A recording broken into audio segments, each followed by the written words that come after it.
बच्चों good morning. कक्षा 12 के विद्यार्थियों, जैसा कि हमारा चैप्टर चल रहा है एल्डिहाइड और कीटोन का, तो एल्डिहाइड और कीटोन के चैप्टर के अंतर्गत मैंने आपको पिछले वीडियो में एल्डिहाइड कीटोन का निर्माण पढ़ाया। उसके बाद एल्डिहाइड कीटोन का भौतिक गुण के बारे में अध्ययन किया था और आज हम एल्डिहाइड और कीटोन के क्रियाशीलता का अध्ययन करेंगे। ठीक है बच्चों, तो एल्डिहाइड तथा कीटोन की आपेक्षिक क्रियाशीलता के बारे में पहले अध्ययन करेंगे।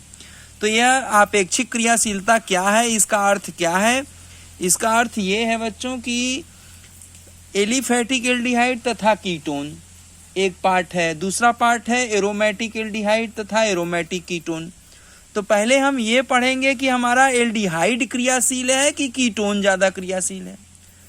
तो आपेक्षिक क्रियाशीलता के अंतर्गत पहले हम ये पढ़ेंगे कि एलिफैटिक एल्डिहाइड की क्रियाशीलता ज़्यादा है कि एलिफैटिक कीटोन की क्रियाशीलता ज़्यादा है। फिर दूसरी आपेक्षिक क्रियाशीलता पढ़ेंगे कि हमारा एरोमेटिक एल्डिहाइड कीटोन ज़्यादा क्रियाशील है कि एलिफैटिक एल्डिहाइड कीटोन ज़्यादा क्रियाशील है। तो कौन सी किसकी क्रियाशीलता ज़्यादा है? एलिफैटिक एल्डिहाइड कीटोन की क्रियाशीलता ज़्यादा है कि एरोमेटिक एल्डिहाइड कीटोन क्रियाशीलता ज़्यादा है? ये हम गुण पढ़ेंगे। और तीसरे आपेक्षिक क्रियाशीलता में हम ये पढ़ेंगे कि एरोमेटिक कीटोन ज़्यादा क्रियाशील है कि एरोमेटिक एल्डिहाइड ज़्यादा क्रियाशील है। मतलब कुल मिला के हम क्रियाशीलता का अंतर जानेंगे कि कौन ज़्यादा क्रियाशील है और कौन कम क्रियाशील है। यह मेरा उद्देश्य है, इसलिए इसी उद्देश्य को लेकर मैंने आपको एल्डिहाइड तथा कीटोन की आपेक्षिक क्रियाशीलता का हेडिंग डाला है। तो इस हेडिंग के अंतर्गत बच्चों आप ये सुन लीजिए कि एल्डिहाइडों की क्रियाशीलता कीटोन से अधिक होती है। Aldehyde is more reactive than ketone. ये बात आप ध्यान रखेंगे बच्चों। एल्डिहाइड जो होगा यौगिक वह कीटोन की तुलना में ज़्यादा क्रियाशील होता है। तो इतना कहने से काम नहीं बनेगा कि एल्डिहाइड कीटोन की तुलना में ज़्यादा क्रियाशील होता है जब तक कि कोई प्रमाण न दिया जाए। तो बच्चों प्रमाण सुनिए। प्रमाण क्या है? एल्डिहाइड की क्रियाशीलता कीटोन से ज़्यादा होती है, उसका प्रमाण सुनिए। उसका प्रमाण है, पहला प्रमाण है हमारे पास प्रमाण ए हम देंगे आपको, ए नंबर पे प्रमाण देंगे। एलिफैटिक एल्डिहाइड तथा कीटोन की बात सुनाएंगे। किसकी? एलिफैटिक एल्डिहाइड तथा कीटोन। तो एलिफैटिक एल्डिहाइड और कीटोन में कौन क्रियाशीलता ज़्यादा है? तो एलिफैटिक एल्डिहाइड और कीटोन में किसकी क्रियाशीलता ज़्यादा है बच्चों? तो इसमें हम दिखाएंगे aliphatic aldehyde is more reactive than ketone. अभी तो मैंने इसके पहले पूरी बात कह दिया कि एल्डिहाइडों की क्रियाशीलता कीटोन से अधिक होती है, लेकिन अब हम यहाँ पहले पार्ट में हम आपको बता रहे हैं, बारी बारी से न बताएंगे। तो हम पहले पार्ट में ये आपको बता रहे हैं कि एलिफैटिक एल्डिहाइड तथा एलिफैटिक कीटोन। तो एलिफैटिक एल्डिहाइड और एलिफैटिक कीटोन में किसकी क्रियाशीलता ज़्यादा है? तो ये बात याद रखिएगा बच्चों। कौन सा बात मैंने यहाँ लिखा है? Aliphatic aldehyde is more reactive than ketone. Aliphatic aldehyde की क्रियाशीलता कीटोन के तुलना में ज़्यादा होता है। अब क्यों ज़्यादा होता है उसका कारण सुनिए बच्चों। उसका कारण क्या है? उसका कारण पहला कारण इसका है कि एलिफैटिक एल्डिहाइड क्यों ज़्यादा क्रियाशील है। एलिफैटिक एल्डिहाइड ज़्यादा क्रियाशील क्यों है कीटोन के तुलना में? तो उसका पहला कारण है प्रेरणिक प्रभाव। पहला कारण क्या है? प्रेरणिक प्रभाव पहला कारण है, जिसको हम अंग्रेजी में क्या बोलते हैं? इसको अंग्रेजी में बोलते हैं इंडक्टिव इफेक्ट बोलते हैं अंग्रेजी में। हिंदी में क्या बोलते हैं? प्रेरणिक प्रभाव बोलते हैं। तो पहला इफेक्ट तो प्रेरणिक प्रभाव का बच्चों पड़ता है कि एल्डिहाइड की क्रियाशीलता ज़्यादा है, कीटोन की क्रियाशीलता कम है। उसका पहला रीजन है प्रेरणिक प्रभाव। तो प्रेरणिक प्रभाव के बारे में सुनिए, ध्यान से सुनिएगा। देखिए हमारे पास कार्बोनिल यौगिक है, C डबल बॉन्ड O। यह समूह हमारा एल्डिहाइड में भी है, एल्डिहाइड में भी है और कीटोन में भी है। ऐसा नहीं कि कीटोन में नहीं है। यह समूह सी डबल बॉन्ड ओ समूह एल्डिहाइड में भी है और कीटोन में भी है। तो इसमें कौन सी क्रिया होती है? इसमें नाभिक स्नेही योग अभिक्रिया होती है। इसमें कौन अभिक्रिया होती है? इसमें नाभिक स्नेही योग अभिक्रिया पाया जाता है। तो नाभिक स्नेही जब योग अभिक्रिया होती है तो नाभिक स्नेही योग अभिक्रिया एल्डिहाइड में ज्यादा होता है कि कीटोन में ज्यादा होता है? तो बच्चों नाभिक स्नेही योग अभिक्रिया एलिफैटिक एल्डिहाइड में ज्यादा होता है और एलिफैटिक कीटोन में कम होता है। ये बात ध्यान से सुनिएगा। नाभिक स्नेही योग अभिक्रिया एलिफैटिक एल्डिहाइड में ज्यादा होता है और एलिफैटिक कीटोन में कम होता है। क्यों कम होता है? कीटोन में क्यों कम होता है? एल्डिहाइड में क्यों ज्यादा होता है? तो नाभिक स्नेही योग अभिक्रिया एलिफैटिक एल्डिहाइड में ज्यादा क्यों होता है, कीटोन में कम क्यों होता है? इसका प्रभाव है प्रेरणिक प्रभाव। तो प्रेरणिक प्रभाव बच्चों ध्यान से सुनिए अब इसके बारे में। तो प्रेरणिक प्रभाव के बारे में सुनेंगे तो हमारे पास कार्बोनिल समूह के पास कार्बन पर धनावेश और ऑक्सीजन पर ऋणावेश उत्पन्न होता है। तो बच्चों कार्बोनिल का जो कार्बन है, कार्बन पर धनावेश, ऑक्सीजन पर ऋणावेश उत्पन्न होता है। तो नाभिक स्नेही योग की क्रियाशीलता कार्बोनिल समूह में उपस्थित कार्बन के धनावेश पर निर्भर करता है। मतलब क्रियाशीलता कार्बन पर उपस्थित धनावेश पर निर्भर करेगा। अब न्यूक्लियोफाइल नाभिक स्नेही समूह यहाँ आएगा आक्रमण करने के लिए और कार्बन पर धनावेश नहीं रहेगा, कार्बन पर धनावेश नहीं है, तो क्या नाभिक स्नेही समूह कार्बन पर आक्रमण कर पाएगा? नहीं करेगा। कार्बोनिल समूह के कार्बन पर जितना अधिक से अधिक धनावेश उपस्थित रहेगा तो नाभिक स्नेही समूह उतना तेजी से आक्रमण करके उत्पाद का निर्माण करेगा। साफ साफ बात है, एकदम स्पष्ट जानकारी है बच्चों, ध्यान से सुनिए। हमारा कहने का अर्थ यह है कि कार्बोनिल समूह सी डबल बॉन्ड ओ समूह के कार्बन पर यदि धनावेश की मात्रा ज्यादा होगी तब नाभिक स्नेही समूह आसानी से आक्रमण करके जुड़ करके उत्पाद का निर्माण कर देगा और क्रियाशीलता बढ़ जाएगी। और यदि कार्बोनिल समूह के कार्बन पर धनावेश की मात्रा कम होगा तो नाभिक स्नेही समूह उस पर आक्रमण नहीं कर पाएगा, कठिनाई से आक्रमण करेगा, क्रियाशीलता कमजोर पड़ जाएगी और क्रियाशीलता घट जाएगी। अब बात आती है यहाँ प्लस आई समूह की और माइनस आई समूह की बात। तो जो हमारा माइनस आई समूह है, माइनस आई समूह मतलब ऋण प्रेरणिक समूह है। तो ऋण प्रेरणिक समूह क्या है? ऋण प्रेरणिक समूह इलेक्ट्रॉन को अपनी ओर खींचता है। तो ऋण प्रेरणिक समूह इलेक्ट्रॉन अपनी ओर खींचता है। तो यदि हम इस कार्बन से अगर हम ऋण प्रेरणिक समूह को जोड़ दें तो ऋण प्रेरणिक समूह क्या करेगा? इलेक्ट्रॉन को अपनी ओर आकर्षित करेगा। तो ऋण प्रेरणिक समूह जब इलेक्ट्रॉन को अपनी ओर खींचेगा तो यहाँ कार्बन पर धनावेश की मात्रा बढ़ेगी। ध्यान रखिएगा बच्चों, ध्यान से सुनिए इसको, क्योंकि जब हम ऋण प्रेरणिक समूह की मात्रा कार्बन पर बढ़ाएंगे, कार्बन पर ऋण प्रेरणिक समूह को जोड़ेंगे तो ऋण प्रेरणिक समूह क्या करेगा? ऋण प्रेरणिक समूह क्या है? इलेक्ट्रॉन को अपनी ओर आकर्षित करता है। तो ऋण प्रेरणिक समूह जब इलेक्ट्रॉन को अपनी ओर खींचेगा तो इस कार्बन पर धनावेश की मात्रा बढ़ जाएगी। और जब कार्बन पर धनावेश की मात्रा बढ़ जाएगी तो नाभिक स्नेही समूह जल्दी से आक्रमण करेगा और उत्पाद का निर्माण कर देगा और जिसके कारण क्रियाशीलता बढ़ जाएगी। तो ऋण प्रेरणिक समूह अर्थात ऋण प्रेरणिक प्रभाव वाले समूह के बढ़ने से कार्बोनिल समूह के कार्बन पर धनावेश की मात्रा बढ़ेगी और धनावेश की मात्रा बढ़ने से क्रियाशीलता भी बढ़ जाएगी। इस बात को अच्छी तरीके से सुन लीजिए और इसको बार बार दोहराइएगा। कौन सी बात?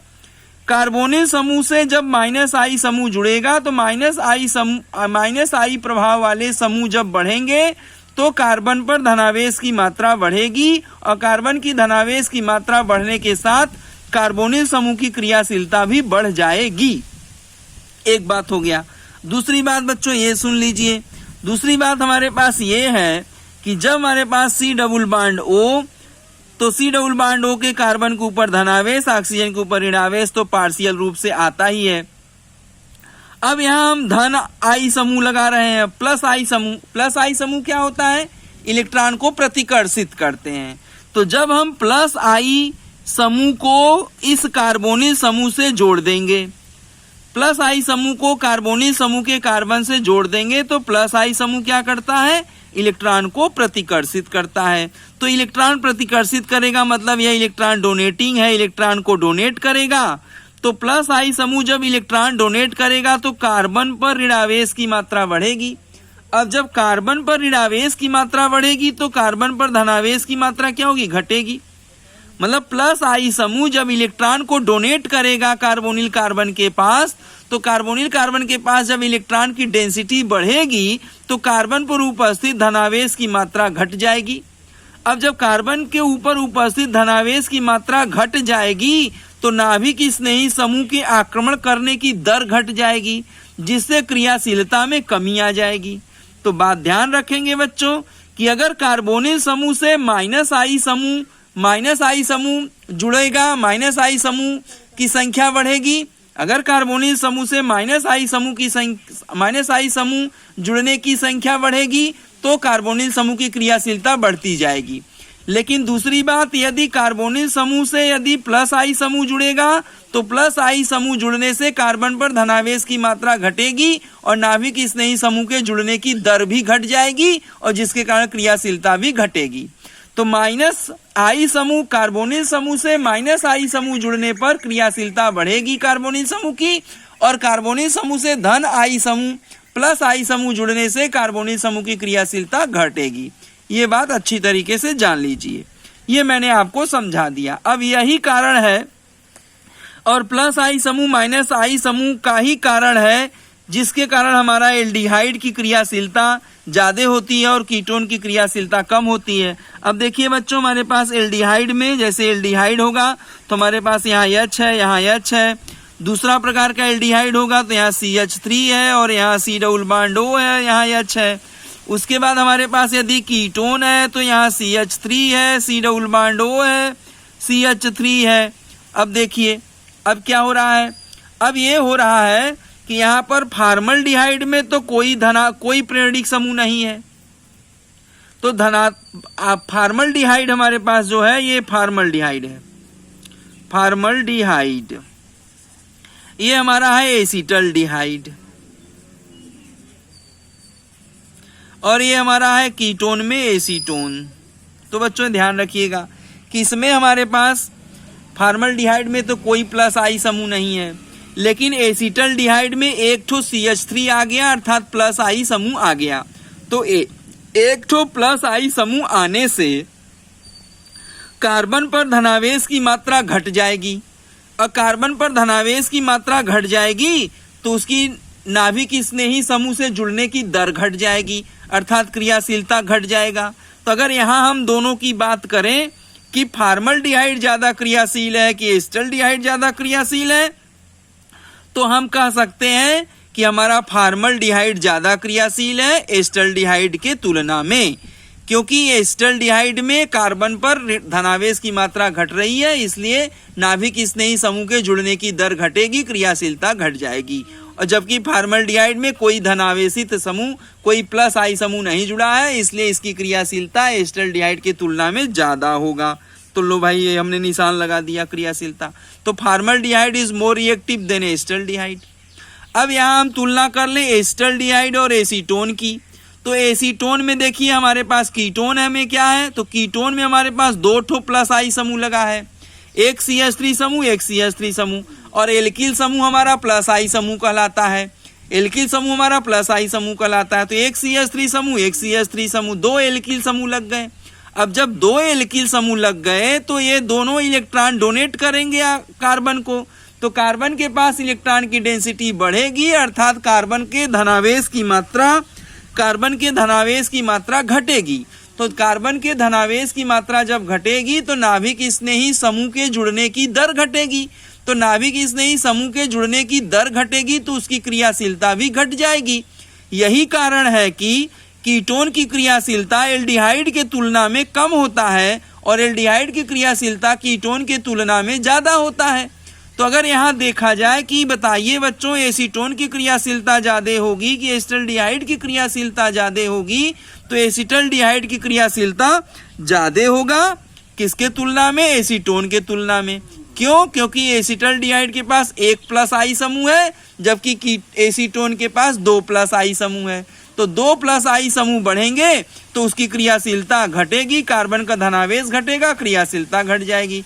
जबकि एसिटल्डिहाइड के पास एक ही +I समूह है तो उसकी वो धनावेश की मात्रा उसके तुलना में कम घटेगा, इसलिए उसके तुलना में इसकी क्रियाशीलता कम होगी। तो ये तो हमने आपको बता दिया कि किसकी क्रियाशीलता कम है, किसकी क्रियाशीलता ज़्यादा है। तो हमारे पास यदि 2 ठो एसीटोन ही रहे, जैसे एक एसीटोन है, एक और एसीटोन लाएं, यहाँ C2H5 लाएं, C डबल बॉन्ड O और इधर से CH3 लाएं, तो एल्किल समूह देखिए +I समूह बड़ा +I समूह लग गया, एक तरफ से C2H5 CH3, तो ये क्या है? एल्किल समूह की मात्रा बढ़ी। तो एल्किल समूह की मात्रा बढ़ी तो ये हमारे पास अगर देखा जाए तो एथिल मेथिल कीटोन, ये हमारा एथिल मेथिल कीटोन है। तो एसीटोन और एथिल मेथिल कीटोन में किसकी क्रियाशीलता ज़्यादा होगी? तो एसीटोन की क्रियाशीलता ज़्यादा होगी और एथिल मेथिल कीटोन की क्रियाशीलता कम होगी, क्योंकि यहाँ एल्किल समूह बड़ा ग्रुप लग गया, एथिल ग्रुप लग गया। ठीक है बच्चों, तो एक क्रियाशीलता का ये गुण है। इस तरीके से जो मैंने आपको व्याख्या दिया है, इसके व्याख्या से स्पष्ट होता है कि एलिफैटिक एल्डिहाइड की क्रियाशीलता एलिफैटिक कीटोन के तुलना में कम होती है। अब दूसरा कारण सुन लीजिए। दूसरा कारण बहुत ही महत्वपूर्ण है। क्या है दूसरा कारण? दूसरा कारण है, दूसरा ये तो प्लस प्रेरणिक प्रभाव का कारण था, दूसरा कारण है त्रिविम विन्यास। त्रिविम विन्यास ये बहुत ही सरल कारण है और बहुत ही अच्छा कारण है। देखिए बच्चों, जैसे हमारे पास फॉर्मल्डिहाइड में कोई भी एल्किल समूह नहीं होता है, जबकि अन्य एल्डिहाइडों में एक एल्किल समूह होता है। अतः एल्डिहाइडों में नाभिक स्नेही समूह का आक्रमण सरलता से होता है, परंतु कीटोन में कार्बोनिल समूह में 2 एल्किल समूह जुड़े होते हैं तो अधिक त्रिविम विन्यासी प्रभाव उत्पन्न करते हैं, जिसके कारण कीटोन की क्रियाशीलता घट जाती है। तो ये देखिए बच्चों, जैसे हमारे पास यहाँ H है, यहाँ C डबल बॉन्ड O है, यहाँ H है, उसके बाद हमारे पास R आ गया, C डबल बॉन्ड O आ गया, H आ गया। अब इसके बाद हमारे पास क्या होगा? ये R आ गया, AR आ गया और ये C डबल बॉन्ड O हो गया। तो ये हमारे पास हो गए कीटोन, ये हमारे पास हो गए एल्डिहाइड,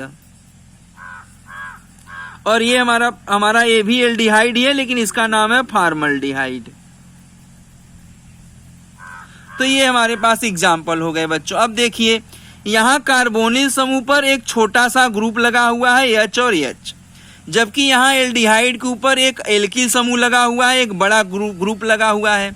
और कीटोन में देखा जाए तो 2 एल्किल समूह लगे हुए हैं और दोनों बड़े बड़े ग्रुप लगे हुए हैं। तो जब बड़े बड़े ग्रुप लगेंगे, कार्बोनिल समूह से जब बड़ा सा ग्रुप लग जाएगा, बड़ा सा एल्किल समूह लग जाएगा, तो इस कार्बोनिल समूह के कार्बन को घेर लेगा।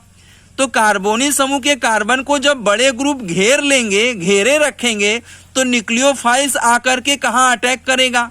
न्यूक्लियोफाइल्स को आकर के कार्बन से न्यूक्लियोफाइल्स को नाभिक स्नेही समूह को आकर के कार्बन से आक्रमण करने में दिक्कत आएगी। क्यों दिक्कत आएगी? क्योंकि बड़े वाले एल्किल समूह कार्बन को घेरे हैं। तो बड़े एल्किल समूह जब कार्बन को घेरे हैं तो नाभिक स्नेही समूह को वहां जाके जुड़ने में कठिनाई होगी, और यदि उससे कम छोटे ग्रुप घेरे हैं तो वहां आसानी से आक्रमण करेगा, और जहां कोई भी एल्किल समूह नहीं होगा वहां न्यूक्लियोफाइल और तेजी से आक्रमण करेगा। तो कहने का अर्थ ये है कि जब बड़े बड़े ग्रुप, बड़े बड़े समूह कार्बोनिल समूह के कार्बन को घेरते हैं तो नाभिक स्नेही समूह के जुड़ने की दर घटती है। ये बात स्पष्ट होती है। ध्यान रखेंगे कि जब बड़े बड़े एल्किल समूह कार्बोनिल समूह से जुड़ते हैं तो कार्बोनिल समूह के कार्बन को घेरते हैं, जिससे एल्किल समूह के आक्रमण करने की दर घट जाती है। तो कहने का अर्थ यह है कि कार्बोनिल समूह पर एल्किल समूह की मात्रा, कहने का अर्थ यह है कि कार्बोनिल समूह के कार्बन पर जब एल्किल समूह की मात्रा बढ़ेगी तो न्यूक्लियोफाइल के नाभिक स्नेही समूह के आक्रमण करने की दर घटेगी। और इसी प्रभाव को हम त्रिविम विन्यासी प्रभाव कहते हैं, क्योंकि जो हमारा एल्किल समूह है 3 डायमेंशनल संरचना है। एल्किल समूह में संकरण, यहाँ पर अगर देखा जाए एल्किल समूह में संकरण sp3 आएगा, टेट्राहेड्रल होगा। अगर हम यहाँ एक एल्किल समूह को यहाँ R को रख दें, जैसे CH3 रख दें, तो CH3 में हमारे पास संकरण क्या हो जाएगा, देखिए हमारे पास CH3 रख दिया, यहाँ रख के दिखा रहे हैं आपको, जैसे हमने यहाँ कार्बन हाइड्रोजन हाइड्रोजन हाइड्रोजन रख दिया और यहाँ पर C हाइड्रोजन हाइड्रोजन हाइड्रोजन रख दिया, तो यहाँ कार्बन पर संकरण sp3 हो गया और टेट्राहेड्रल संरचना हो गई। अब टेट्राहेड्रल संरचना हो गई, चतुष्फलकी संरचना हो गई, त्रिविम संरचना हो गई, तो यह त्रिविम समूह क्या करेंगे, इस कार्बन को ढक लेंगे। तो जब त्रिविम समूह कार्बन को ढक लेंगे तो नाभिक स्नेही समूह के आक्रमण करने की दर क्या होगी, घट जाएगी।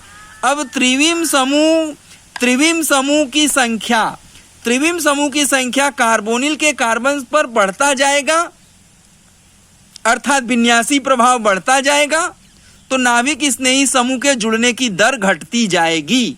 ये बात स्पष्ट होती है। तो कार्बोनिल समूह के कार्बन पर जितना बड़ा से बड़ा त्रिविम समूह लगा दोगे तो उसकी क्रियाशीलता उतना ही कम होगा, ये बात स्पष्ट होती है। इस हिसाब से अगर देखा जाए तो फॉर्मल्डिहाइड में कोई भी त्रिविम विन्यासी समूह नहीं है, इसलिए यहाँ नाभिक स्नेही समूह आसानी से आक्रमण करेगा और इसकी क्रियाशीलता सबसे ज्यादा होगी।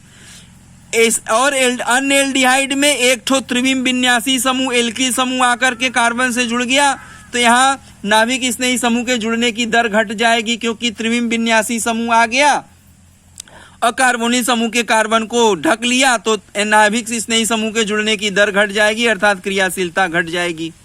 अर्थात एल्किल प्रतिस्थापी एल्डिहाइड की क्रियाशीलता फॉर्मल्डिहाइड के तुलना में कम होता है। अब आगे बढ़ते हैं, कीटोन की बात करते हैं। तो कीटोन में हमारे पास 2 ठो एल्किल प्रतिस्थापी समूह है, अर्थात 2 ठो त्रिविम विन्यासी समूह लगा हुआ है। 2 ठो त्रिविम विन्यासी समूह के लगने से कीटोन में कार्बोनिल समूह के कार्बन पर नाभिक स्नेही समूह का आक्रमण कमजोर पड़ जाएगा और क्रियाशीलता घट जाएगी। इसलिए एल्डिहाइड के तुलना में कीटोन की क्रियाशीलता और भी घट जाएगी। तो ये तो हमारा तुलना हो गया, ये मैंने उदाहरण भी आपको दे दिया कि एल्डिहाइड की क्रियाशीलता कम है, कि एल्डिहाइड की क्रियाशीलता ज्यादा है कीटोन की तुलना में। तो एल्डिहाइड की क्रियाशीलता ज्यादा है कीटोन की तुलना में, और एल्किल प्रतिस्थापी एल्डिहाइड की क्रियाशीलता फॉर्मल्डिहाइड की तुलना में कम है। ये बात मैंने आपको जानकारी दे दिया। अब अगर हम कीटोन के ही उदाहरण की बात करें, जैसे हमारे पास यहाँ C डबल बॉन्ड O है और यहाँ एक CH3 समूह लगा है, एक CH3 समूह लगा हुआ है, एक कीटोन है। और हमारे पास एक ऐसा CH3 समूह देखो हमने लगा दिया है, CH3 समूह का होल ट्वाइज CH और C डबल बॉन्ड O। अब फिर यहाँ पर भी मैंने लगा दिया CH3 का होल ट्वाइज CH समूह, माने इतना बड़ा त्रिविम समूह। अब ये ऐसा एसीटोन है कि इसमें त्रिविम समूह बहुत बड़ा लग गया, तो नाभिक स्नेही समूह के जुड़ने की दर घट जाएगी, क्रियाशीलता घट जाएगी। अब यहाँ मैं क्या कर रहा हूँ, ये भी कीटोन है, ये भी कीटोन है, ये पहला वाला भी कीटोन है, दूसरा वाला भी कीटोन है। अब तीसरा कीटोन हम ले रहे हैं, देखो यहाँ CH3 का होल थ्राइज C। अब ये इतना बड़ा त्रिविम समूह को हम कार्बोनिल समूह से जोड़ दिए, और इधर भी मैंने क्या किया, CH3 का होल थ्राइज C समूह, इतना बड़ा त्रिविम विन्यासी समूह, माने CH3 का होल ट्वाइस C, अर्थात टर्सरी ब्यूटिल। तो टर्सरी ब्यूटिल समूह इधर है, टर्सरी ब्यूटिल समूह इधर है, मैंने 2 ठो टर्सरी ब्यूटिल समूह, माने एक टर्सरी ब्यूटिल समूह दूसरा टर्सरी ब्यूटिल समूह को कार्बोनिल समूह से जोड़ दिया, तो त्रिविम विन्यास बढ़ गया। अब त्रिविम विन्यास बढ़ गया तो यहाँ नाभिक स्नेही समूह के जुड़ने की दर क्या होगी, घट जाएगी, मतलब यहाँ क्रियाशीलता बहुत कम होगी। और यहाँ मैंने क्या जोड़ा, हमने यहाँ आइसोप्रोपिल समूह जोड़ा। ये हमारा क्या है, आइसोप्रोपिल समूह है। क्या समूह है, आइसोप्रोपिल समूह। तो आइसोप्रोपिल समूह का त्रिविम विन्यास आइसोप्रोपिल समूह का त्रिविम विन्यास टर्सरी ब्यूटिल समूह के तुलना में कम है। टर्सरी ब्यूटिल समूह का त्रिविम विन्यास ज्यादा है और आइसोप्रोपिल त्रिविम विन्यास समूह का त्रिविम विन्यासी सब प्रभाव कम है।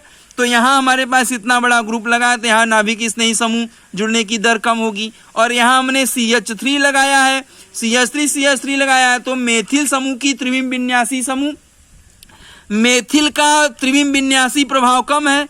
तो मेथिल का त्रिविम विन्यासी समूह कम है, उससे ज्यादा आइसोप्रोपिल त्रिविम विन्यासी प्रभाव ज्यादा है, उससे भी ज्यादा टर्सरी ब्यूटिल कार्बन का त्रिविम विन्यासी प्रभाव उससे भी ज्यादा है। तो यहाँ पर क्या बढ़ रहा है? यहाँ पर बढ़ रहा है त्रिविम विन्यासी प्रभाव मेथिल से ज्यादा आइसोप्रोपिल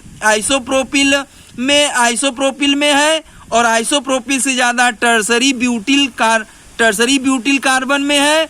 तो ऐसे हम इधर से आगे की तरफ बढ़ रहे हैं तो त्रिविम विन्यासी प्रभाव बढ़ रहा है तो क्रियाशीलता क्या होगी? घटेगी। तो क्रियाशीलता अगर देखा जाए तो एसीटोन की क्रियाशीलता ज्यादा होगी और इस प्रकार के कीटोन की क्रियाशीलता उससे कम होगी और इस प्रकार के कीटोन की क्रियाशीलता सबसे कम होगी। अगर देखा जाए तो ये हमारे पास क्या है? यह एसीटोन है और इसके नाम की बात किया जाए तो इसका नाम क्या है? डाई आइसोप्रोपिल कीटोन है। अगर इस कीटोन के नाम की बात करें तो यह कैसा है हमारे पास? यह कीटोन कैसा है? ट्राईब्यूटिल का दो के लिए डाई शब्द लगा, ट्राईब्यूटिल का दो ठो, इसलिए ट्राईब्यूटिल कीटोन है। तो ट्राईब्यूटिल कीटोन की क्रियाशीलता सबसे कम डाई आइसोप्रोपिल कीटोन की तुलना में और डाई आइसोप्रोपिल कीटोन की क्रियाशीलता उससे कम मेथिल के तुलना में, एसीटोन के तुलना में। अगर देखा जाए तो एसीटोन की क्रियाशीलता सबसे ज्यादा, उससे कम डाई आइसोप्रोपिल कीटोन की क्रियाशीलता और उससे कम डाई ट्राईब्यूटिल कीटोन की क्रियाशीलता उससे भी कम होगी। तो हम यहाँ पर क्रियाशीलता के घटते क्रम का निशान लगा दिए हैं, इसको आप नोट कर लीजिएगा।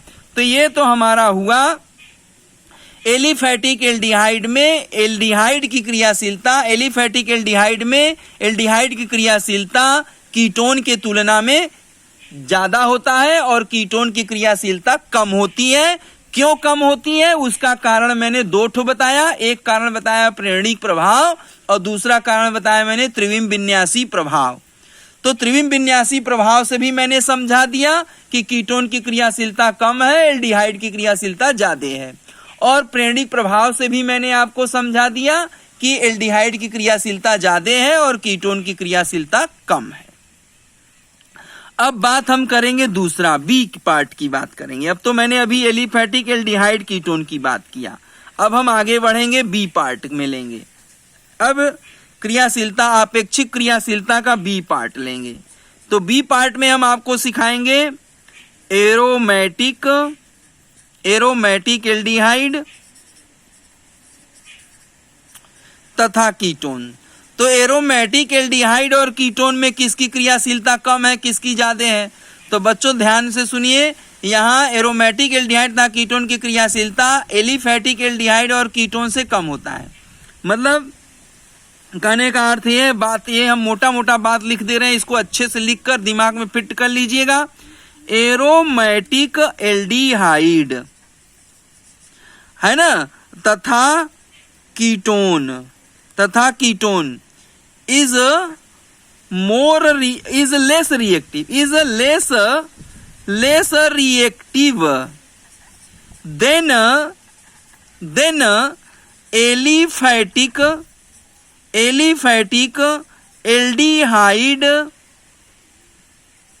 aldehyde तथा कीटोन।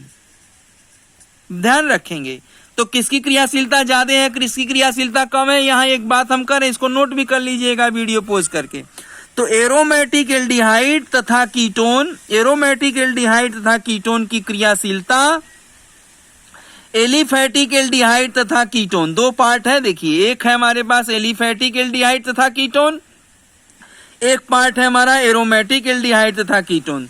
तो एरोमेटिक एल्डिहाइड तथा कीटोन की क्रियाशीलता एलिफैटिक एल्डिहाइड तथा कीटोन की क्रियाशीलता से कम है। इसीलिए मैंने यहाँ बात लिख दिया है, ध्यान में रखिएगा, याद करिएगा। एरोमेटिक एल्डिहाइड तथा कीटोन एरोमेटिक एल्डिहाइड तथा ketone is less reactive than aliphatic aldehyde तथा कीटोन। तो इस बात से हमें स्पष्ट हो गया, याद रखेंगे कि हमारे पास एरोमेटिक एल्डिहाइड तथा कीटोन की क्रियाशीलता हमेशा हमेशा एलिफैटिक एल्डिहाइड और कीटोन से कम होता है। इस बात को ध्यान में रखेंगे। अब इसका कारण क्या होता है, ये कारण मैं आपको समझाऊंगा। अब कारण क्या है इसके बारे में सुनिए। तो कारण ये है बच्चों, बहुत ही सरल बात है। कारण ये है कि हमारे पास जो एरोमेटिक एल्डिहाइड की क्रियाशीलता या एरोमेटिक कीटोन की क्रियाशीलता कम है एलिफैटिक एल्डिहाइड और कीटोन की तुलना में क्रियाशीलता कम है। उसका कारण यह है कि कार्बोनिल समूह पर जो कार्बन है, कार्बोनिल समूह का जो कार्बन है, कार्बोनिल समूह का कार्बन का जो धनावेश है वो घटा देता है। तो कार्बोनिल समूह का जो कार्बन है वो धनावेश घट जाता है। अब हमें आपको पहले ही मैंने आपको बताया है, प्रेरणिक प्रभाव में ही बताया है कि यदि हमारे पास कार्बोनिल समूह जो हमारे पास है, ये C डबल बॉन्ड O समूह जो हमारे पास है, अगर इस C डबल बॉन्ड O समूह के पास जो धनावेश है कार्बन के पास, तो मैंने आपको प्रेरणिक समूह में समझाया है कि अगर कार्बोनिल समूह का कार्बन का धनावेश घटेगा तो क्रियाशीलता घटेगी और धनावेश की मात्रा बढ़ेगी तो क्रियाशीलता बढ़ेगी। ये मैंने आपको पीछे प्रेरणिक प्रभाव में समझाया है अच्छी तरीके से। अब बच्चों यहाँ क्या है कि एरोमेटिक एल्डिहाइड है, तो एरोमेटिक एल्डिहाइड में जो कार्बन पर ये धनावेश है, यह धनावेश की मात्रा ही हमारी घटती है। वो कैसे? अब देखिए यहाँ पर हमारा ये यहाँ चला जाए मान लीजिए, तो ये रिंग का ये जो युग पाई बंध है, रिंग का पाई बंध टूट जाता है और यहाँ पर ऋण चार्ज उत्पन्न हो जाता है और यहाँ पे धन चार्ज उत्पन्न हो जाता है। तो इसमें अनुनाद पाया जाता है। एरोमेटिक एल्डिहाइड में भी अनुनाद पाया जाता है और एरोमेटिक कीटोन में भी अनुनाद पाया जाता है।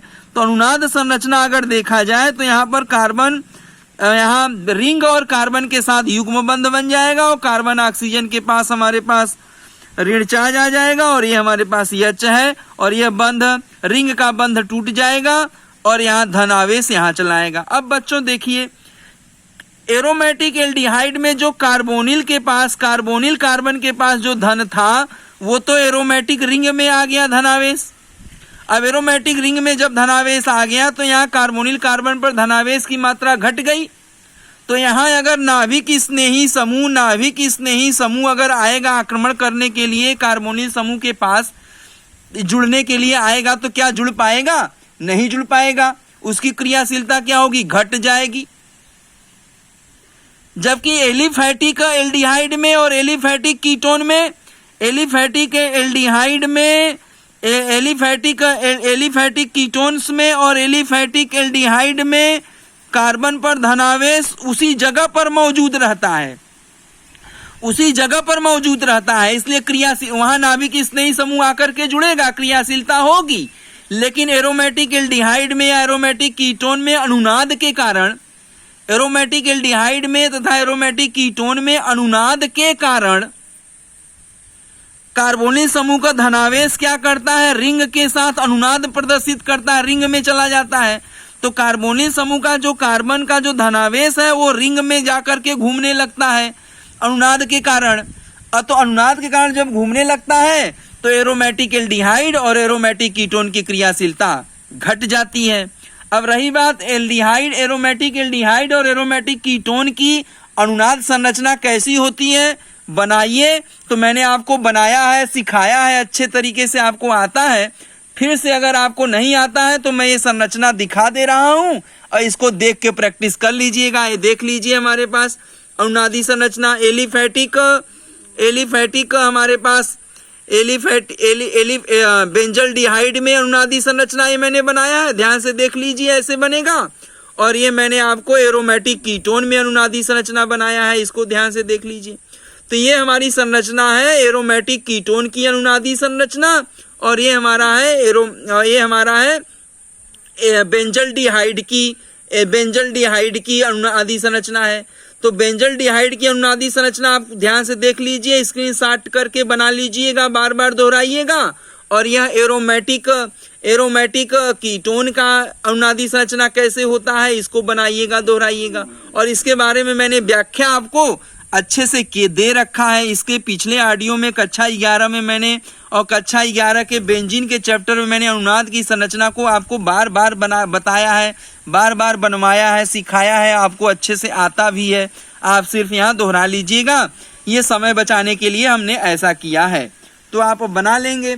और हमें बात यह स्पष्ट हो गई है कि एरोमेटिक एल्डिहाइड में और एरोमेटिक कीटोन में अनुनाद पाया जाता है। देख लीजिए, मैंने यहाँ बनाया भी है, अनुनाद पाया जाता है। अनुनाद के कारण ही एरोमेटिक एल्डिहाइड तथा कीटोन में अनुनाद पाया जाता है। अनुनाद के कारण ही जो कार्बोनिल समूह का कार्बन है, कार्बोनिल समूह के कार्बन पर जो धनावेश है वह रिंग में चला जाता है। देखिए यहाँ रिंग में आ गया है। तो कार्बोनिल समूह के कार्बन पर जब धनावेश नहीं रहेगा तो नाभिक स्नेही समूह इस कार्बन से नहीं जुड़ पाएगा और क्रियाशीलता घट जाएगी। यही स्पष्ट कारण है कि एरोमेटिक एल्डिहाइड तथा कीटोन एलिफैटिक एल्डिहाइड तथा कीटोन की अपेक्षा में कम क्रियाशील होता है। यही अनुनाद ही एक ऐसा कारण है जिसके द्वारा स्पष्ट होता है कि एरोमेटिक एल्डिहाइड तथा कीटोन की क्रियाशीलता एलिफैटिक एल्डिहाइड तथा कीटोन से कम होता है। जबकि एलिफैटिक एल्डिहाइड और कीटोन में अनुनाद नहीं पाया जाता। धनावेश कार्बोनिल समूह के कार्बन पर मौजूद रहता है और क्रियाशीलता ज्यादा होती है। जबकि एरोमेटिक एल्डिहाइड और कीटोन में अनुनाद के कारण धनावेश रिंग में चला जाता है, इसलिए उसकी क्रियाशीलता घट जाती है। ये बात स्पष्ट हो गई। अब बात हम यहाँ करेंगे बच्चों, किसकी बात करेंगे? हम यहाँ पर बात ये करेंगे कि एरोमेटिक कीटोन ज्यादा क्रियाशील होता है कि एरोमेटिक। देखिए बच्चों, हमारा कहने का अर्थ यहाँ पर अब ये आता है, हम ये कहना चाहते हैं कि एरोमेटिक एल्डिहाइड एक बात, दूसरा पार्ट है एरोमेटिक कीटोन। ये दो चीजें हैं ना। एरोमेटिक एक एल्डिहाइड है, एक है एरोमेटिक कीटोन। अब इन दोनों में क्रियाशीलता किसकी होती है कम, किसकी होती है ज्यादा? अब एरोमेटिक एल्डिहाइड ज्यादा क्रियाशील है कि एरोमेटिक कीटोन ज्यादा क्रियाशील है? इसके बारे में सुनिए बच्चों। ये हमारा हम लेते हैं सी पार्ट ले लेते हैं। क्या ले लेते हैं? सी पार्ट ले लेते हैं। तो सी पार्ट के अंतर्गत आप सुन लीजिए बच्चों कि एरोमेटिक कीटोन एरोमेटिक एल्डिहाइड के तुलना में कम क्रियाशील होता है। तो जो हमारा एरोमेटिक कीटोन है, तो यहां हम कह सकते हैं, एक बात याद रखिएगा, आपको याद करने के लिए लिख रहे हैं, इसको लिखकर याद कर लीजिएगा कि aromatic ketone is less reactive than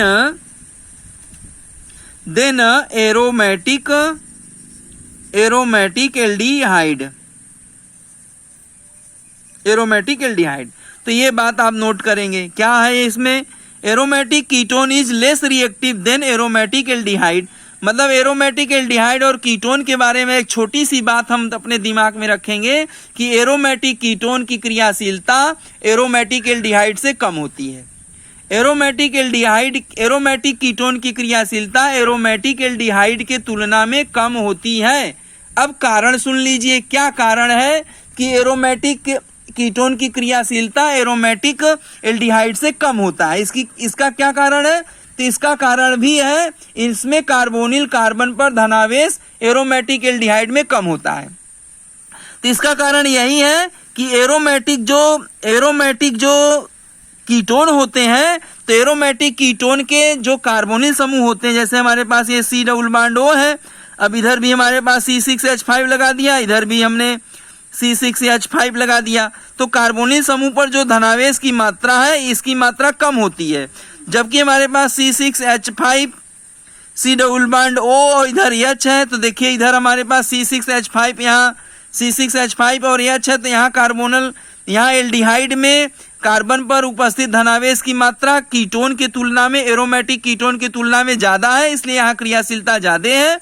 और एरोमेटिक कीटोन में कार्बन पर, कार्बोनिल समूह के कार्बन पर धनावेश की मात्रा कम होती है, इसीलिए एरोमेटिक कीटोन की क्रियाशीलता एरोमेटिक एल्डिहाइड की तुलना में कम होती है। कुछ यौगिकों की क्रियाशीलता हम यहाँ लिख दे रहे हैं, आप भी लिख करके याद कर लीजिएगा। जैसे हमारे पास हमने एक लिया यहाँ पर C6H5 CH2 CHO, दूसरा लिया इसकी क्रियाशीलता ज्यादा होगी। उसके बाद मैंने लिया C6H5 CHO, इसकी क्रियाशीलता उससे कम होगी।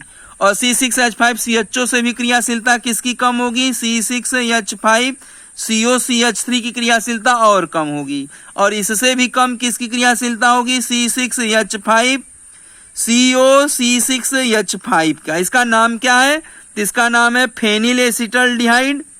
पहले वाले का नाम है, लिख लीजिए PHENYL,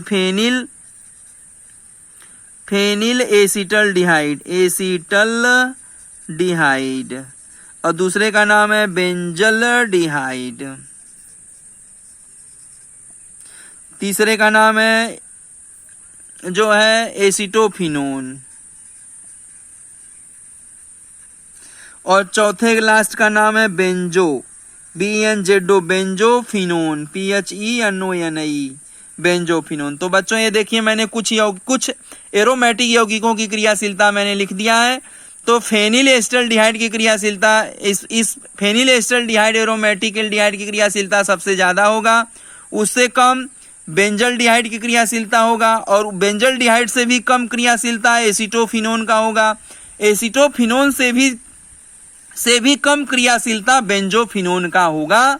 अर्थात हाइड्रोजन परमाणु की संख्या देखिए, यहाँ बेंजोफिनोन में हाइड्रोजन परमाणु CO समूह से, बेंजोफिनोन में C डबल बॉन्ड O समूह से कोई हाइड्रोजन नहीं है, इसलिए इसकी क्रियाशीलता सबसे कम है।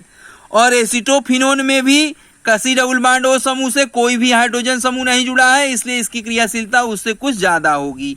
और यहाँ भी वही बात है, यहाँ बेंजल्डिहाइड में कार्बोनिल समूह C डबल बॉन्ड O से एक H समूह जुड़ा हुआ है, इसलिए इसकी क्रियाशीलता कुछ ज्यादा होगी, और यहाँ भी उसकी क्रियाशीलता ज्यादा होगी। अतः हम यह कह सकते हैं कि एरोमेटिक कीटोन की क्रियाशीलता एरोमेटिक एल्डिहाइड की तुलना में कम होती है।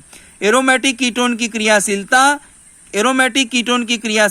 एरोमेटिक एल्डिहाइड की तुलना में कम होती, क्योंकि ये दोनों हमारा एरोमेटिक एल्डिहाइड है और ये दोनों हमारा एरोमेटिक कीटोन है। तो एरोमेटिक कीटोन की क्रियाशीलता कम है एरोमेटिक एल्डिहाइड की तुलना में। तो ये मैंने आपको C पार्ट समझा दिया बच्चों। अब हमारा ये C पार्ट हो गया। अब इसके आगे हम एक बात और बता दें कि नाभिक स्नेही समूह, इसको वीडियो पॉज करके इसको लिख लीजिएगा और इसको याद भी कर लीजिएगा, बड़ा ही इंपॉर्टेंट है। अब आगे हम लेंगे इसका जो है दूसरी बात लेंगे कि एल्डिहाइड और कीटोन में नाभिक स्नेही योग अभिक्रिया होता है। तो नाभिक स्नेही योग अभिक्रिया कैसे होती है? तो बच्चों ध्यान से सुन लीजिए, उसकी क्रिया विधि क्या है। तो पहले हमारा नाभिक स्नेही समूह का जो योगात्मक अभिक्रिया होता है उसकी क्रिया विधि कैसे होती है? तो पहले हमारा नाभिक स्नेही समूह कार्बोनिल कार्बन पर आक्रमण करता है। पहले हमारा क्या करता है? पहले पद में हमारा नाभिक स्नेही समूह कार्बोनिल कार्बन पर आक्रमण करके ऑक्सीजन ऋणायन मध्यवर्ती बनाता है। फिर इलेक्ट्रॉन स्नेही समूह जुड़कर उत्पाद का निर्माण कर देता है दूसरे पद में। तो देखिए अगर हमारे पास C डबल बॉन्ड O समूह है, ये हमारे पास कार्बोनिल यौगिक है, कार्बोनिल कंपाउंड है। तो पहले पद में क्या होगा? पहले पद में न्यूक्लियोफाइल्स आएगा और स्लो गति से धीरे धीरे करके क्या करेगा? एक मध्यवर्ती बना देगा। हमारे पास ये C और सिंगल बॉन्ड O निगेटिव और यहाँ NU जुड़ जाएगा। तो NU जुड़ जाएगा तो ये क्या हो गया? मध्यवर्ती हो गया। इसको क्या बोलते हैं? ऑक्सीजन ऋणायन मध्यवर्ती बोलते हैं। ऑक्सीजन ऋणायन मध्यवर्ती बन गया। अब दूसरे पद में क्या होता है? दूसरे पद में हमारा ये जो मध्यवर्ती है, ये मध्यवर्ती हमारे पास है, ये मध्यवर्ती है। तो इस मध्यवर्ती से आता है हमारा इलेक्ट्रॉन स्नेही समूह। अब इलेक्ट्रॉन स्नेही समूह बहुत तेजी से आक्रमण करता है और आक्रमण करके क्या करता है, उत्पाद का निर्माण कर देता है। तो उत्पाद क्या बन जाएगा हमारे पास, सी सिंगल बॉन्ड O, और यहाँ आएगा E धनायन जुड़ जाएगा और यहाँ से NU जुड़ा हुआ है, तो ये हमारा बन जाएगा उत्पाद बन जाएगा। तो ये नाभिक स्नेही समूह, नाभिक स्नेही योग अवक्रिया, नाभिक स्नेही योग अवक्रिया की क्रियाविधि ऐसे दो पद में होती है। पहले पद में न्यूक्लियोफाइल्स आता है धीमे धीमे कार्बोनिल समूह के कार्बन से, कार्बोनिल समूह के कार्बन से, कहाँ, कार्बोनिल समूह के कार्बन पर आक्रमण करता है। ऐसे दिखा दे रहे हैं, ऐसे कार्बोनिल समूह के कार्बन पर आक्रमण करता है। नाभिक स्नेही समूह कहाँ आक्रमण करता है, कार्बोनिल समूह के कार्बन पर आक्रमण करके ऑक्सीजन ऋणायन मध्यवर्ती बना देता है। ये धीमी गति से होता है पहले पद में। और दूसरे पद में क्या होता है, तो दूसरे पद में मध्यवर्ती से इलेक्ट्रॉन स्नेही समूह आता है, बहुत तेजी से जुड़ता है। माने इलेक्ट्रॉन स्नेही समूह आएगा, तेजी से ऑक्सीजन ऋणायन से जुड़ जाएगा और जुड़ करके उत्पाद का निर्माण कर देगा। तो यह इलेक्ट्रॉन स्नेही योग अवक्रिया का यह क्रियाविधि है जो दो पदों में होता है। यह दो पद में ऐसे रासायनिक अवक्रियाएं होती हैं। तो इसे हम कहते हैं नाभिक स्नेही योगात्मक अवक्रिया की क्रियाविधि, जो हर एक रासायनिक अवक्रिया में एल्डिहाइड और कीटोन के रासायनिक गुण में जहां नाभिक स्नेही योग अवक्रिया होगा वहां यही क्रियाविधि पाई जाएगी। हर अवक्रिया में लिख सकते हैं। अर्थात मुख्य रूप से बात ध्यान करिएगा बच्चों। पहले भी मैंने आपको पढ़ाया था, कक्षा 11 में भी आपको पढ़ाया था कि नाभिक योग अवक्रिया दो प्रकार का होता है, एक इलेक्ट्रॉन स्नेही योग अवक्रिया, एक नाभिक स्नेही योग अवक्रिया। तो मैंने वहां बंटवारा करके आपको सिखाया था कि इलेक्ट्रॉन स्नेही योग अवक्रिया तो एल्कीन और एल्काइन में पाया जाता है, जबकि नाभिक स्नेही योग अवक्रिया एल्डिहाइड और कीटोन में पाया जाता है। तो इलेक्ट्रॉन स्नेही योग अवक्रिया की क्रियाविधि और नाभिक स्नेही योग अवक्रिया की क्रियाविधि, सारा चीज मैंने आपको कक्षा 11 के क्रियाविधि वाले चैप्टर में पढ़ाया है। फिर भी आप तो बड़े उम्दा किस्म के स्टूडेंट हैं, भूल जाते हैं। तो मैंने यहाँ आज फिर से आपको जब एल्डिहाइड कीटोन पढ़ाया तो एल्डिहाइड कीटोन में कौन सा योग अवक्रिया होता है, एल्डिहाइड और कीटोन में नाभिक स्नेही योग अवक्रिया होता है, ये मैंने आपको बता दिया। अब नाभिक स्नेही योग अवक्रिया की क्रियाविधि कैसे होती है, दो पदों में होती है, उसके बारे में मैंने बता दिया। तो ये आप सुन रहे हैं, हमारी बात सुन रहे हैं और उसको देख भी रहे हैं। वीडियो पॉज करके इस अवक्रिया को लिख लीजिएगा। और ये कैसे होता है मैं बोल रहा हूं कि पहले पद में नाभिक स्नेही समूह कार्बोनिल कंपाउंड के कार्बन पर आक्रमण करके मध्यवर्ती बनाता है, मध्यवर्ती बनाता है। तो कैसा मध्यवर्ती बनाया, इस तरीके से पहले पद में बनता है। और दूसरे पद में क्या लिखेंगे, मध्यवर्ती से, यहां लिख सकते हैं, मध्यवर्ती से इलेक्ट्रॉन स्नेही समूह आकर के मध्यवर्ती के ऑक्सीजन ऋणायन से जुड़ करके उत्पाद का निर्माण कर देता है। ये शब्द लिखकर ये अवक्रिया लिख लेंगे। तो ये तो हुआ हमारा नाभिक स्नेही योग अवक्रिया की क्रिया विधि हुई।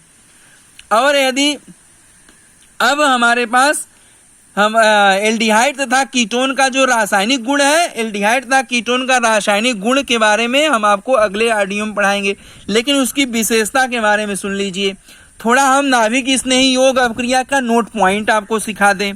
नाभिक स्नेही योग अवक्रिया की नोट पॉइंट है, नाभिक स्नेही योग अवक्रिया के क्रियाविधि का योग नोट पॉइंट है यह कि अगर हमारे पास दुर्बल नाभिक स्नेही समूह है, जैसे NH3 हमारे पास एक प्रकार का दुर्बल नाभिक स्नेही समूह है, तो जब अमोनिया या अमोनिया से उत्पन्न जैसे RNH2 दुर्बल प्रकार के नाभिक स्नेही समूह है, तो अमोनिया या अमोनिया से उत्पन्न होने वाला दुर्बल नाभिक स्नेही समूह आता है कार्बोनिल समूह से जुड़ने, माने कार्बोनिल समूह से योग अवक्रिया करने आता है। तो यह अवक्रिया अम्ल उत्प्रेरक के उपस्थिति में होता है। तो यह अवक्रिया अम्ल उत्प्रेरक के उपस्थिति में होता है। कैसे, तो पहले हमारा क्या करता है, जैसे हमारे पास ये C डबल बॉन्ड O है और यहाँ पर हम न्यूक्लियोफाइल्स आ रहा है, यहाँ न्यूक्लियोफाइल्स यहाँ आ रहा है जुड़ने के लिए। तो अम्ल के उपस्थिति में जुड़ता है, अम्ल उत्प्रेरक के उपस्थिति में जुड़ता है, क्योंकि यह न्यूक्लियोफाइल्स क्या है, दुर्बल न्यूक्लियोफाइल्स है, दुर्बल नाभिक स्नेही समूह है। तो दुर्बल नाभिक स्नेही समूह जब आता है कार्बोनिल समूह से योग अवक्रिया करने के लिए, तो अम्लीय माध्यम में जुड़ता है। अब ये अम्लीय माध्यम में जुड़ता है काहे, क्योंकि ये दुर्बल है, जुड़ नहीं पाएगा, तो अम्लीय माध्यम जुड़ता है। तो पहले क्या होता है, पहले हमारा कार्बोनिल समूह जो है प्रोटनीकृत हो जाता है। क्या हो जाता है, पहले हमारा कार्बोनिल समूह प्रोटॉन को ग्रहण करके प्रोटनीकृत हो जाता है। अब जब प्रोटनीकृत हो जाएगा पहले हमारा, तो क्या बना लेगा, HC डबल बॉन्ड OH और O के ऊपर धन चार्ज आ जाएगा। अब देखिए हमारे पास कार्बोनिल समूह प्रोटनीकृत हो गया, अब ये अनुनाद प्रदर्शित करेगा, अनुनाद प्रदर्शित करके क्या हो जाएगा, कार्बन पर धन और हमारे पास O के ऊपर 2 ठो AH हो जाएगा, ये बंध हमारे पास टूट जाएगा। मतलब ये जो C carbon double bond oxygen है, तो ऐसे टूटेगा तो ऑक्सीजन पर दोनों एकाकी इलेक्ट्रॉन युग्म आ जाएगा और कार्बन पर धन हो जाएगा। तो ये हमारे पास होता है। पहले पद में हमारा क्या होता है, पद नंबर 1 में यह ऐसी स्थिति कब होती है, जब दुर्बल नाभिक स्नेही समूह आता है जुड़ने के लिए, तब। तो दुर्बल नाभिक स्नेही समूह जब आएगा जुड़ने के लिए, तो प्रोटॉन के उपस्थिति में जुड़ेगा और पहले पद में क्या होगा, पहले पद में प्रोटनीकृत हो जाएगा। तो प्रोटनीकृत हो करके हमारा प्रोटनीकृत कार्बोनिल यौगिक बना लेगा, जो अनुनाद करके हमारा मध्यवर्ती बन जाएगा। अनुनाद करके, अनुनाद माने इन दोनों के बीच में अनुनाद होगा और मध्यवर्ती बन जाएगा। अब दूसरे पद में क्या होगा, तो दूसरा पद, अब इसको पोंछ करके लिख लीजिएगा, पहला पद पोंछ करके लिख लीजिएगा, अब मिटा के हम दूसरा पद लिख दे रहे हैं, जगह की कमी है। तो हमारा दूसरे पद में क्या होगा, अब दूसरे पद में हमारे पास ये C धन, ये सिंगल बॉन्ड OH है, ये मध्यवर्ती है हमारे पास, ये हमारे पास मध्यवर्ती है। तो दूसरे पद में, अब दूसरे पद में क्या होगा, न्यूक्लियोफाइल्स आएगा, आक्रमण करेगा और योग उत्पाद बना देगा। तो हमारे पास C यानी U जुड़ जाएगा और इधर से OH हमारा हो जाएगा और ये